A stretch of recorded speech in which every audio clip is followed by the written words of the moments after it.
طبعا كلنا عارفين العلامة دي بتاعت أولى. هنتكلم النهاردة عن كيبورد اسمها أولى اف 2056. الكيبورد دي مشهورة جدا برا، اسمها البليزر. الكيبورد دي زي ما احنا شايفينها كده، الفريم كله بتاع الكيبورد بينور من أول الكيبورد لآخرها، حتى من قدام بينور RGB. الإضاءة بتاعتها ريمبو. الكيبورد دي الفريم برضو من المميزات بتاعة الكيبورد الفريم ده معدن ميتال عشان تهبط براحتك، ما يحصلهاش اي حاجة.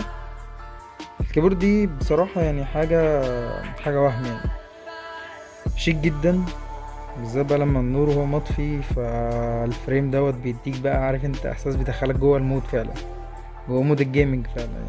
يعني حاجة كويسة جدا يعني. الكيبورد دي بلو سويتش، طبعا هي 21 مود اضاءة. الكيبورد زي ما احنا شايفين كده الاضاءة بتاعتها قوية. لو انت عايز حاجة شيك للسيت اب بتاعك، فانت مقدامكش حل غير الكيبورد دي بالسعر بتاعها، يعني سعرها مناسب جدا. الكيبورد هتبقى عاملة 400 جنيه، والكيبورد دي هتكون متوفرة بس في منافذ بيع جيمرز بريس.